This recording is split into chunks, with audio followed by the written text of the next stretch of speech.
Tarek Skubal, how important is it for the Tigers to clinch a wild card spot before Sunday? I want to just get in. Obviously, just getting in is big. But with the Minnesota Twins imploding, I believe the Tigers' magic number right now is only 4.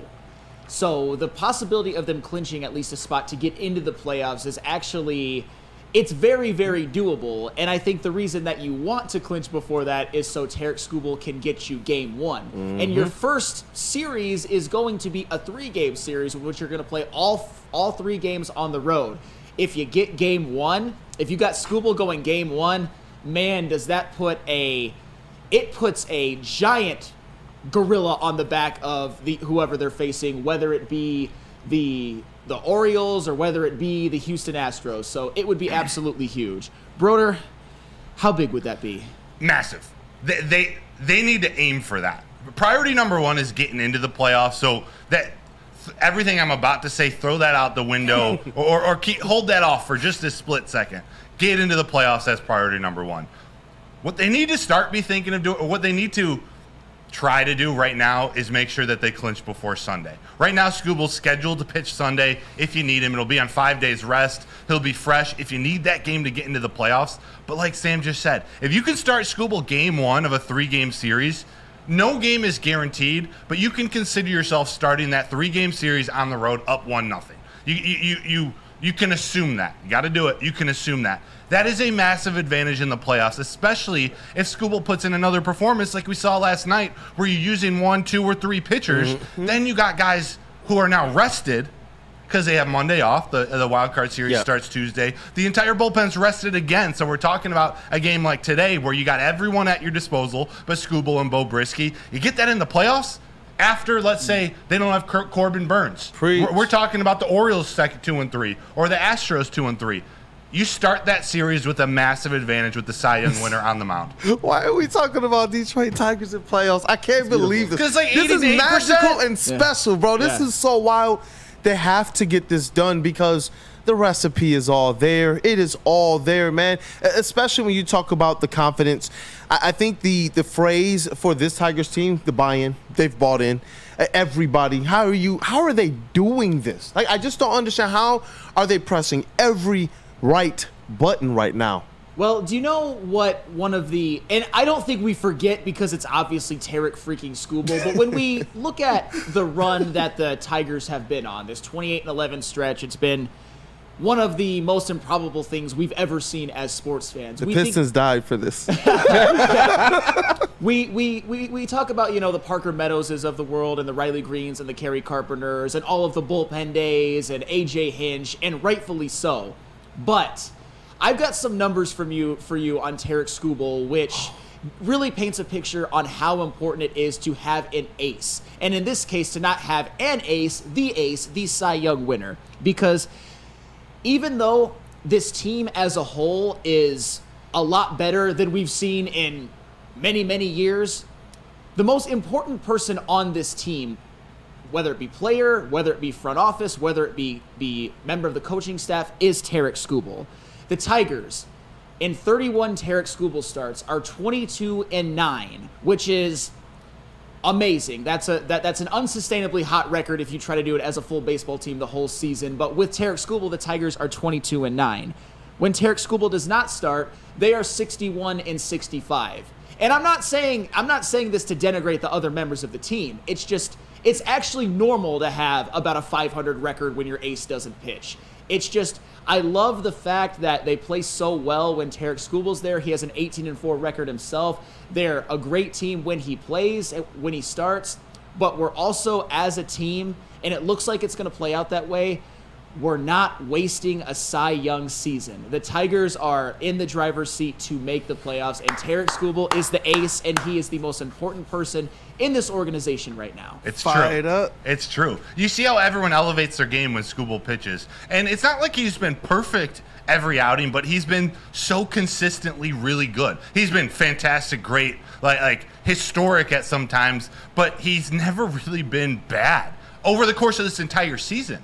You usually get a few games here and there, even your aces where it's a 7-8 run clunker, they just didn't have it that day. I think he's only given up 5 runs once this season and 4 runs like 3 or 4 times. It's crazy. It's crazy. And because of the way he pitches, because of how he attacks the strike zone, like he does so many things great, but he attacks the strike zone so well that defense, even when he's striking people out, that defense is expecting the ball to be put in play. Yeah. Like they're expecting action that game because he's living in the strike zone. If he doesn't strike him out, they're going to get a ground ball. If there's a guy on first, Scooble's going to get a ground ball to the shortstop or the second baseman most of the time. So those guys are standing in the field ready to play, which is much different than if you have a guy who you're expecting to strike out 14, 15 guys in a game.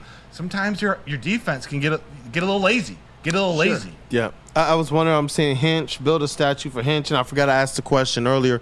How are the Tigers doing this right now? And you know what? He's had a lot to do with it. There were some things that early on maybe we didn't quite see.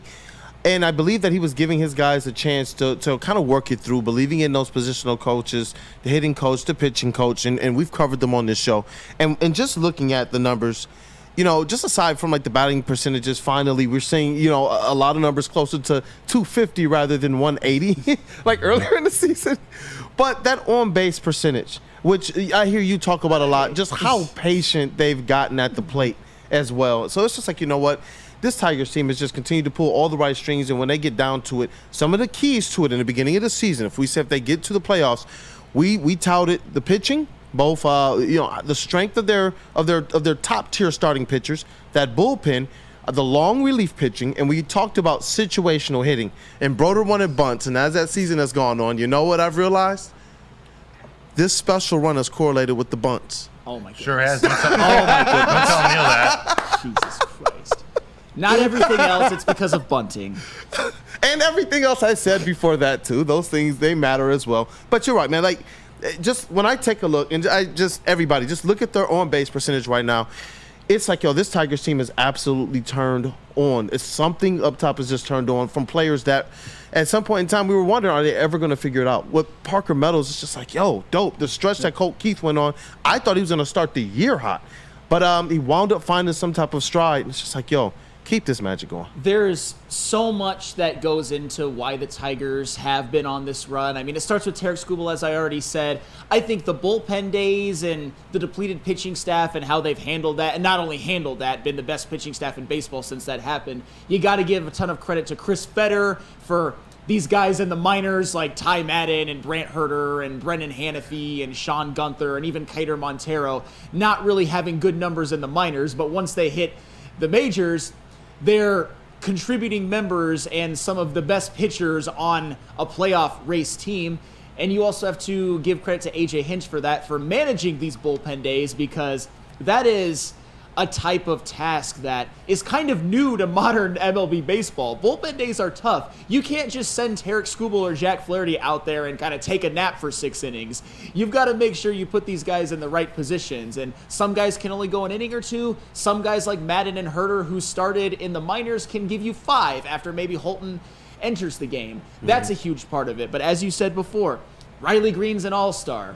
Kerry Carpenter is an over 900 OPS guy when he plays. Parker Meadows, since he came back, has played at an all-star level. Jace Young, he's a guy who's come up and immediately just been a guy who just gets on base. He doesn't hit for power. He doesn't hit as well as you would like, but the man just gets on base. And, of course, Trey Sweeney, man. Trey Sweeney for Javi Baez. Trey Sweeney's not even anything special. Oh, should have kept Jack Flaherty. Hey, right? If you still say that. And this is no disrespect to Jack Flaherty. Not at all. Happy for him that he's doing well in Los Angeles, but they had a corpse at shortstop. It was an F trade. They had a corpse at shortstop. And you know who your option was?